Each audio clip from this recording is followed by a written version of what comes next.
नमस्कार। Unique IAS के इस ऑनलाइन प्लेटफॉर्म पे मैं भारती भारद्वाज आप सबों का बहुत बहुत स्वागत करती हूँ। हम लोगों ने संसद के विषय में एक क्लास पहले भी कर ली है। अब हम लोग आगे चलते हैं उसी क्रम को आगे बढ़ाते हुए कि संसद के जो अधिकारी हैं वो कौन कौन से अधिकारी हैं, प्लस उनका क्या काम है, कैसे ये अपने कार्यों को करते हैं। नेक्स्ट क्लास जो होगी उसमें हम लोग वित्तीय क्षेत्र से जुड़ी हुई, जैसे हमारा बजट, बजट से जुड़े हुए बहुत सारे अनुदान विधेयक, उन सब की चर्चा करेंगे। चलिए तो आज हम लोग चलते हैं अपने लोकसभा अध्यक्ष और राज्यसभा के सभापति, लोकसभा के उपाध्यक्ष और राज्यसभा के उपसभापति के कार्यों के विषय में कि उनकी शक्तियां और कार्य क्या हैं, वो कैसे काम करते हैं, उनको क्या क्या काम सौंपे गए हैं, इन सबों को हम लोग आज देखते हैं। तो हमारे यहाँ जो दो सदन हैं इस पर हम लोग पहले भी बात कर चुके हैं। एक है राज्यसभा केंद्रीय सदन में और दूसरी है लोकसभा।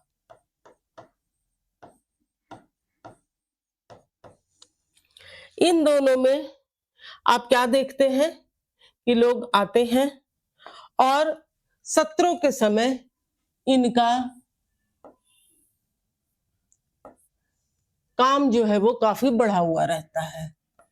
सत्र यानी बंच ऑफ मीटिंग्स, ऐसा कहा जाए कि बैठकों का समूह जिसमें एक साथ मिलकर संसद सदस्य बैठते हैं, देश के विषयों पर चर्चाएं करते हैं, उनकी प्रॉब्लम्स पर बातचीत होती है, सरकार द्वारा उठाए गए कदमों पर बातचीत होती है और आने वाले समय में इन क्षेत्रों में जिन जिन लोगों को चुनकर भेजा गया है उनके साथ ये भी बातचीत होती है कि समस्याओं का समाधान कैसे ढूंढा जाएगा, या जो भी देश में चल रही अलग अलग क्षेत्रों की समस्याएं हैं उसके लिए सरकार के द्वारा क्या क्या कदम उठाए जा रहे हैं, उठाए गए हैं, इन सब पर चर्चाएं होती हैं।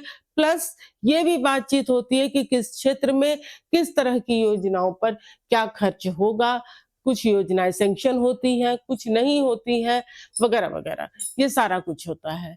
तो इतने सारे लोग जब मिल बैठकर एक साथ काम करते हैं तो जरूरी है कि उन सभाओं को संचालित करने के लिए कुछ लोग हों, नहीं तो अव्यवस्था फैल जाएगी। इतना कुछ होते हुए भी, इतना सिस्टम होते हुए भी अव्यवस्था का आलम हम लोग रोज टीवी पे देखते हैं, और अगर ना हो तो क्या होगा।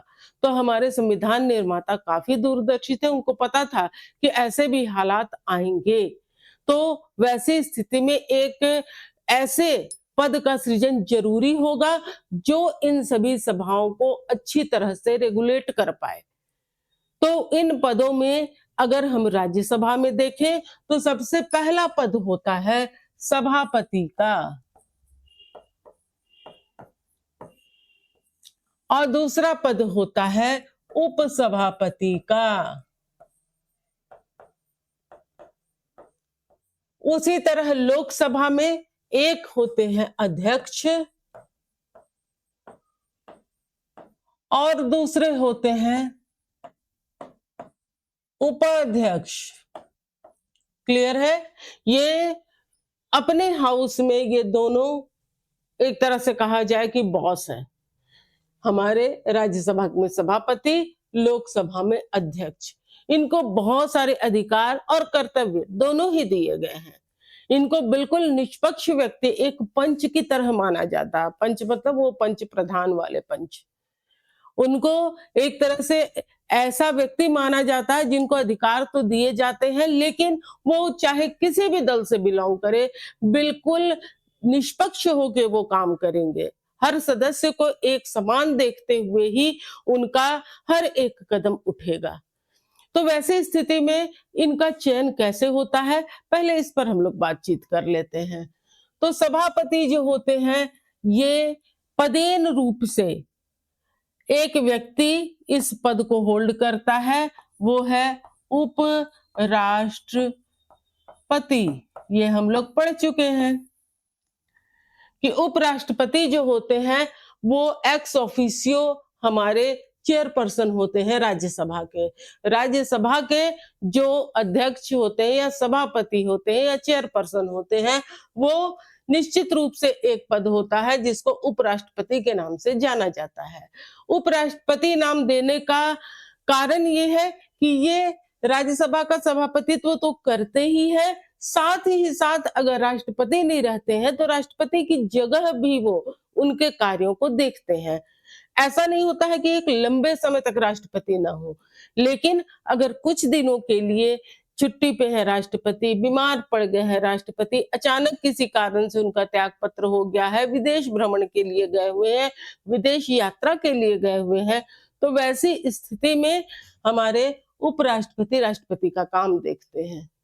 क्लियर है? इसलिए इनको उपराष्ट्रपति के नाम से जाना जाता है। इनके चयन की प्रक्रिया को हम लोग देख चुके हैं कि संसद के सदस्य मिलकर उपराष्ट्रपति के चुनाव में भाग लेते हैं और उनको चुनते हैं।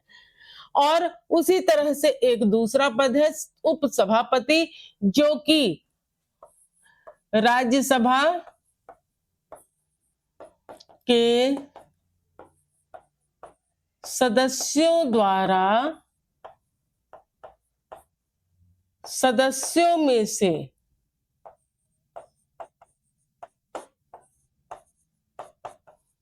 चुना जाता है। सभापति उपराष्ट्रपति होते हैं, उपराष्ट्रपति राज्यसभा के ही सदस्य होते हैं और राज्यसभा के सदस्यों के द्वारा ही चुने जाते हैं। वोटिंग के द्वारा इनको चुन लिया जाता है। लेकिन ये याद रखिएगा कि जो सभापति होते हैं वो राज्यसभा के सदस्य नहीं होते हैं, उनका चयन उपराष्ट्रपति के रूप में होता है। लेकिन उपसभापति राज्यसभा का सदस्य पहले होगा और उसके बाद ही वो सभापति चुनाएगा।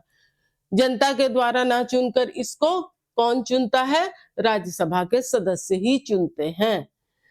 इधर अगर हम लोग आते हैं लोकसभा के अध्यक्ष, तो लोकसभा के सदस्यों में से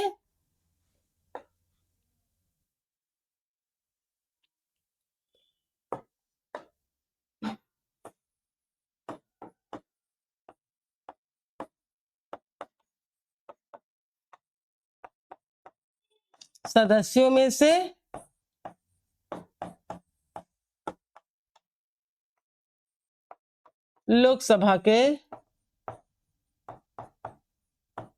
सदस्यों द्वारा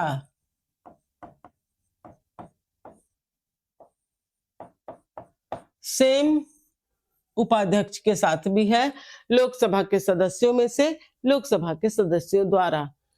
तो उपाध्यक्ष या उपसभापति चुने जाने का मुख्य कारण है कि अगर किसी कारण से अध्यक्ष या यहाँ सभापति न हो तो उनके जगह ये लोग उनके कार्यों को देख ले। अगर ऐसा होता है कि ये दोनों ही अनुपस्थित होते हैं तो राष्ट्रपति उनके हाउस से, अगर सभापति उपसभापति दोनों ही नहीं है तो ऐसी स्थिति में राष्ट्रपति के द्वारा राज्यसभा में से किसी व्यक्ति को टाइम बिंग, उस समय विशेष के लिए जब दोनों ही अनुपस्थित हो, काम करने की जिम्मेवारी सौंप सकते हैं। और ठीक अध्यक्ष उपाध्यक्ष दोनों ना हो तो वैसे स्थिति में लोकसभा अध्यक्ष के द्वारा भी इनको लोकसभा में से ही राष्ट्रपति को चुनने का अधिकार है कि वो किसी व्यक्ति को इनके कार्यों को सौंप सकते हैं। अब आती है कि इनके जो अगर पद इनको छोड़ना हो तो त्याग पत्र किसको देंगे? तो याद रखिएगा कि सभापति उपसभापति को देगा या सभापति उपसभापति सभापति को देंगे। तो यहाँ थोड़ा सा ट्विस्ट है, उसको याद रखिएगा। उपराष्ट्रपति राष्ट्रपति को देंगे, राष्ट्रपति जो होते उपराष्ट्रपति को देते हैं अपना त्याग पत्र। त्याग पत्र देने में उपराष्ट्रपति जो है वो राष्ट्रपति को देते हैं, राष्ट्रपति उपराष्ट्रपति को देते हैं। इसलिए उपसभापति सभापति को तो देते हैं लेकिन सभापति उपसभापति को नहीं देते हैं।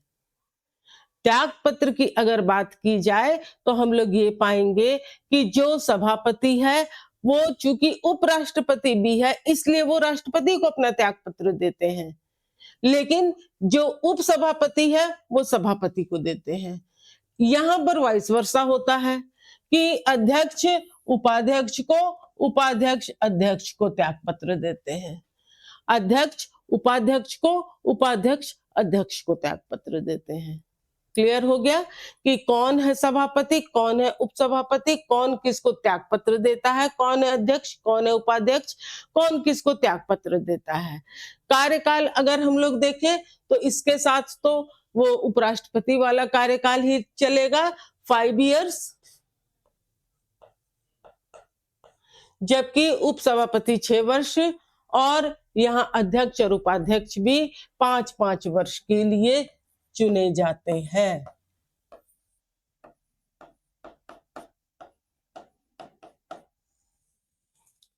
तो इस तरह से इनका कार्यकाल भी सुनिश्चित होता है।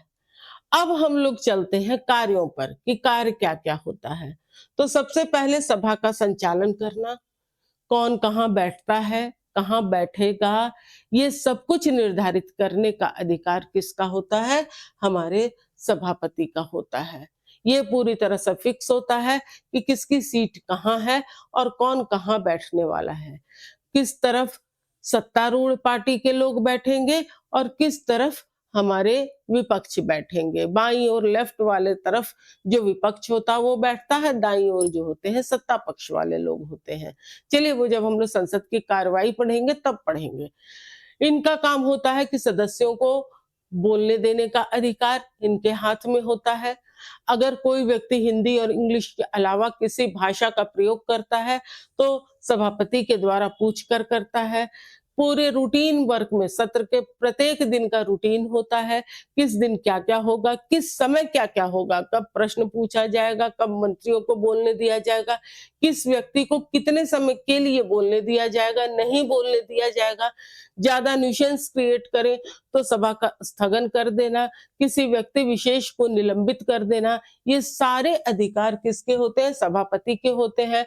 वोटिंग करवाना, वोटिंग के बाद उसका काउंटिंग करवाना, ये सारा काम किसका होता है, हमारे राज्यसभा में सभापति का होता है। तो सभापति को अगर देखें तो बहुत ही इंपॉर्टेंट कार्य करते हैं। उसी तरह लोकसभा अध्यक्ष के साथ भी है कि लोकसभा अध्यक्ष बहुत सारे काम को भी, ऐसे कामों को भी करता है जो हमारे सभापति नहीं करते हैं, क्योंकि लोकसभा में सरकार होती है, सरकार की बहुत सारी जिम्मेवारियां होती हैं जिनसे जुड़े हुए कार्य जो होते हैं लोकसभा अध्यक्ष के द्वारा किए जाते हैं। तो लोकसभा अध्यक्ष के कार्यों में अगर हम लोग देख लें तो आपको अनेकों कार्य दिखाई देंगे। पहला,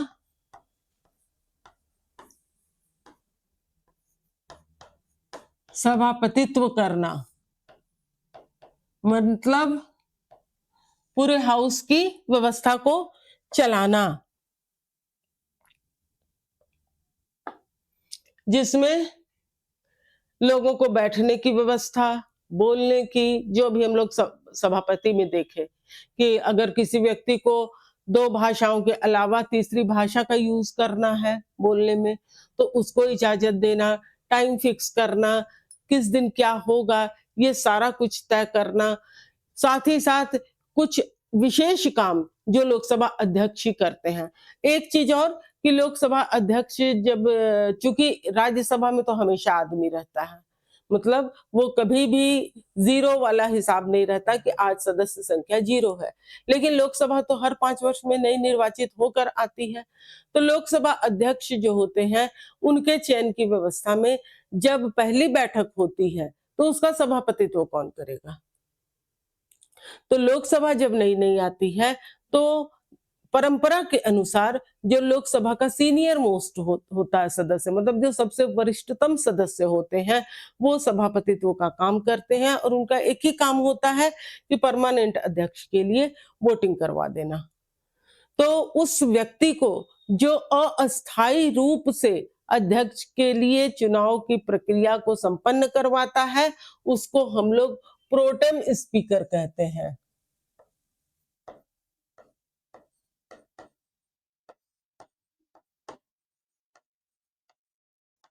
प्रोटेम स्पीकर मतलब ऐसा व्यक्ति जो अस्थायी रूप से लोकसभा अध्यक्ष के पद को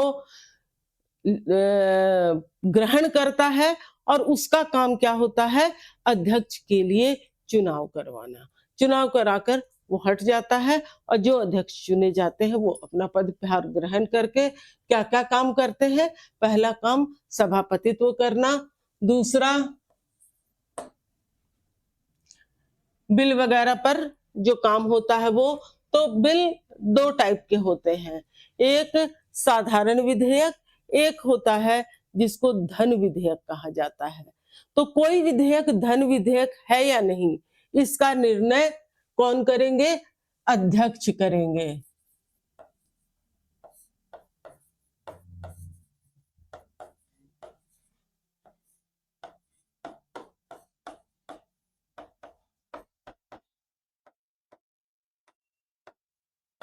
धन विधेयक को सुनिश्चित करना यानी कोई विधेयक धन विधेयक है या नहीं, इसका निर्णय लोकसभा अध्यक्ष का होगा, जो अंतिम निर्णय होगा। तीसरा काम जो करते हैं, वो करते हैं कि हमारे दोनों ही सदनों की अगर संयुक्त बैठक होती है,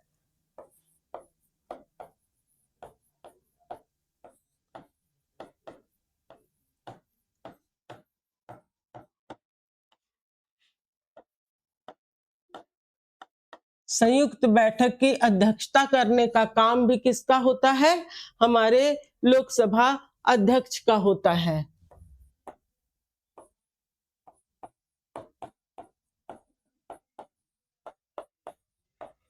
संसद का सचिवालय लोकसभा अध्यक्ष के अधीन काम करता है।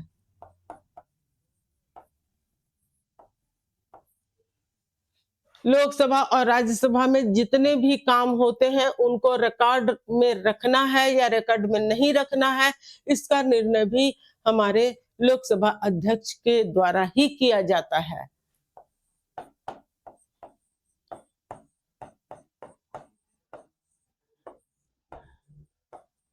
निर्णायक मत देने का अधिकार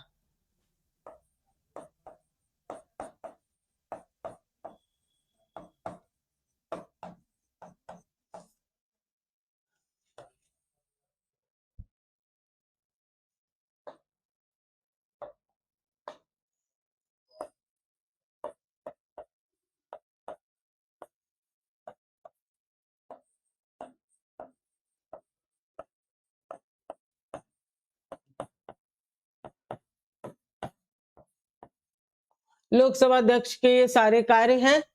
सभापतित्व करना, धन विधेयक को सुनिश्चित करना, कौन विधेयक धन विधेयक है या नहीं, संयुक्त बैठक की अध्यक्षता करना, संसद का सचिवालय लोकसभा अध्यक्ष के अधीन काम करता है, निर्णायक मत देने का अधिकार मतलब अगर दोनों ही पक्ष में किसी वोटिंग या किसी भी तरह की वोटिंग हो, वो बिल पर हो या किसी अन्य विषय पे, अगर यस और नो में बराबर मत आ जाते हैं, तब लोकसभा अध्यक्ष जो होता है निर्णायक मत देता है। वैसे लोकसभा अध्यक्ष और सभापति को मत देने का अधिकार नहीं होता है। वो तभी मत देते हैं जब अनिर्णय की स्थिति हो जाए, यानी टॉस हो जाए। जितना हाँ में मिला है मत, उतना ही ना में मिल जाए। तो वैसी कंडीशन में उसको एक ओर करने के लिए वो पारित होगा या नहीं होगा विधेयक, निर्णायक मत देने का अधिकार किसको होता है? लोकसभा अध्यक्ष को होता है। लोकसभा अध्यक्ष सदन की कार्रवाइयों को संचालित करते हैं। अगर संचालन की स्थिति न रह पाए तो वैसी स्थिति में स्थगन का आदेश देते हैं। लोकसभा अध्यक्ष सत्र में जितने दिन भी रहते हैं वो सारे कार्यों को संपन्न कराते हैं, उनका रिकॉर्ड रखते हैं। किसी व्यक्ति को हिंदी या इंग्लिश छोड़कर किसी अन्य भाषा में बोलने का अगर जरूरत पड़ता है तो वो उसको करवाते हैं। कोई व्यक्ति अगर बहुत ही ज्यादा गड़बड़ी पैदा करता है हाउस के अंदर तो उसको हाउस से बाहर करवाने तक का अधिकार हमारे लोकसभा अध्यक्ष के पास होता है। लोकसभा अध्यक्ष किसी भी व्यक्ति को अगर वो गड़बड़ियां पैदा कर रहा है तो मार्शल से कहकर उसे बाहर भी फिकवा सकते हैं, यहाँ तक का अधिकार होता है। किसी भी व्यक्ति को जो संसद का सदस्य है उसको पूरे सत्र के लिए तक भी निलंबित कर देने का अधिकार हमारे लोकसभा अध्यक्ष के पास होता है। और दल बदल के हिसाब से अगर किसी का अयोग्यता का निर्णय होता है तो वो भी लोकसभा अध्यक्ष करते हैं और ये पूरी तरह से अंतिम और मान्य होता है। लोकसभा अध्यक्ष का ये भी अधिकार होता है कि बिल को कहाँ पहुंचवाना है, दूसरे हाउस में पहुंचवाना है, राष्ट्रपति के पास पहुंचवाना है। ये सारा काम जो होता है हमारे अध्यक्ष के ही जिम्मे होता है कि वो इन सबों को करवाए। जो सदन की कार्रवाइयां होती हैं, कौन किससे प्रश्न पूछेगा, कितने देर टाइम देगा, कौन सा तारांकित प्रश्न है, कौन सा अतारांकित प्रश्न है, ये सारे विषयों पर पूरी तरह से कंट्रोल हमारे अध्यक्ष का होता है। एक तरह से अगर कहा जाए कि हमारे राज्यसभा में सभापति और लोकसभा में लोकसभा अध्यक्ष जो होते हैं वो अपने अपने हाउस के बॉस की तरह होते हैं। एक तरह से अगर कहा जाए कि सर्वे सर्वा उनको कहा जाए तो ये गलत नहीं होगा। लोकसभा अध्यक्ष एक बहुत ही महत्वपूर्ण पद होता है जिसका विशेष रूप से बिल वाले पोर्शन में तो काफी निर्णायक रोल होता है। यही नहीं, चर्चाओं में भी अगर देखा जाए वो चाहे तो किसी विषय की चर्चा को बहुत हाइप देकर बहुत अच्छी तरह से आगे बढ़वा सकते हैं, चाहे तो नहीं भी करवा सकते हैं। तो अगर हम लोग कुल मिला के देखें तो अध्यक्ष, उपाध्यक्ष और सभापति और उपसभापति हमारे दोनों ही हाउस के एक तरह से जेम्स हैं जिनको बहुत सारे पावर्स के साथ ये जिम्मेवारियां सौंपी गई हैं। तो कुल मिला के अगर देखा जाए तो दोनों हाउस में इन दोनों के महत्वपूर्ण रोल से बहुत सारे प्रश्न आते हैं। आपको ये भी बता दें कि हमारी सारी क्लासेस जो है वो पीडीएफ के रूप में हमारे टेलीग्राम चैनल पर उपलब्ध है, जिसका लिंक जो है डिस्क्रिप्शन के नीचे दिया गया है। प्लीज आप उसे देखें, उसमें और भी करंट से रिलेटेड भी बहुत सारी जानकारियां और मैप से रिलेटेड भी बहुत सारे इंपॉर्टेंट मैप्स जो है ज्योग्राफी के उसमें दिए गए हैं। आप जरूर से जरूर उसको देखें, ज्वाइन करें और उसका लाभ लें। आने वाले समय में उसमें बहुत सारे क्वेश्चंस भी डाले जाएंगे। और अगर इस चैनल को अब तक आपने सब्सक्राइब नहीं किया है तो इसे सब्सक्राइब कर ले, बेल आइकन दबाएं जिससे कि जो भी नई नोटिफिकेशन है वो आपको मिलती रहे। ये पूरी तरह से फ्री चैनल है जिससे जुड़कर आप बहुत सारी जानकारियां और अपनी तैयारी को सुगम बना सकते हैं। Thank you very much.